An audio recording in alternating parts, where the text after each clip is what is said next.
Alrighty. Hello, my name is Tim, and today I'd like to talk to you about Viktor Frankl. So according to the U.S. Holocaust Memorial Museum, there were about 6 million Jewish men, women, and children that were killed during the Holocaust. Now, Viktor Frankl was one of the survivors that actually survived the Holocaust. But even though he survived, he still experienced a lot of anti-Semitism, a lot of physical and emotional abuse. And you could say that this was the worst time in his life, and it was the worst time in his life. And because it was the worst time in his life, it became a catalyst that ignited his philosophy on human nature and to search for the meaning of life. Now, I believe that trials and tribulations are a fundamental building block of human nature, and that it is necessary for growth. But it is also done during that time that we are forced to think of new ways to change our way of thinking in order to adapt to the current situation.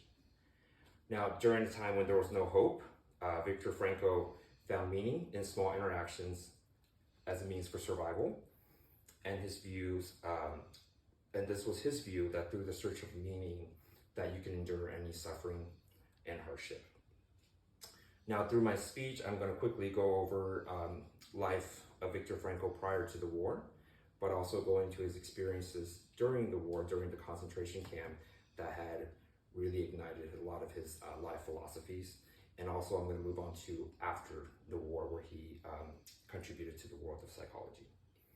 Now, according to the same website, which was the U.S. Holocaust Memorial Museum, there were about 170,000 people of Jewish descent, as well as 80,000 people of Jewish and Christian background living in Vienna, Austria during that time, before World War II. And in Vienna, Austria, there was only about 1.9 million people.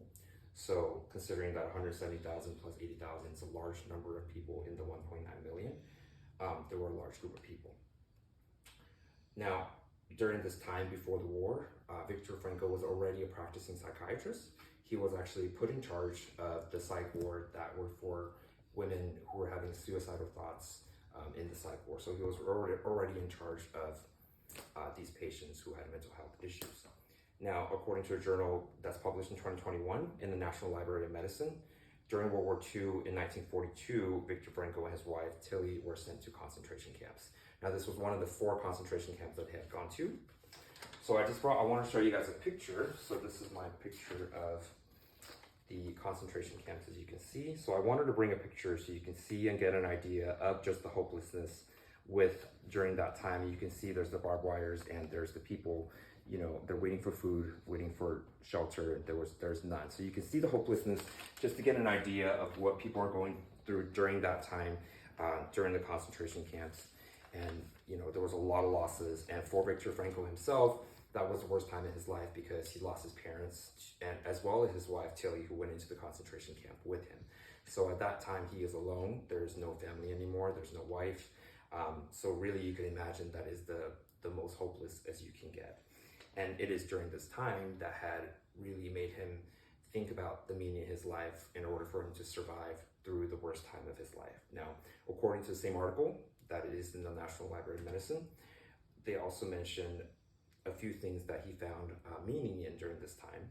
And these were small things like sleeping in his clothes at night because it was so cold outside. And also something that you might find gross, but it's him urinating onto the soil and the soil warming up to his body, and that brought warmth to his body, and that was a joy that he found. But also making decisions, a small decision that had no alternatives because you didn't have any other choice, but making that decision felt good.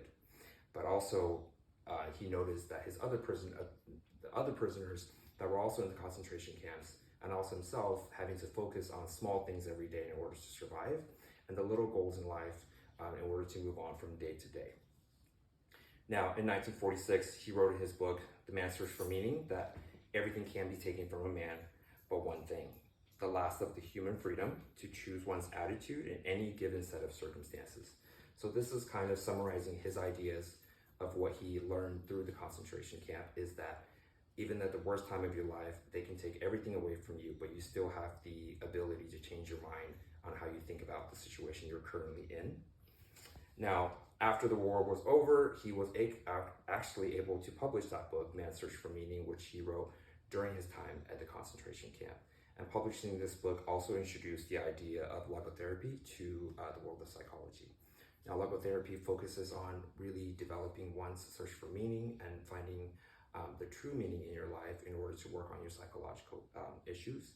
And with that, I want to leave you with a quote by Viktor Frankl from his book, Man's Search for Meaning, that was wrote in 1946. And this quote is that when we are no longer able to change a situation, we are challenged to change ourselves.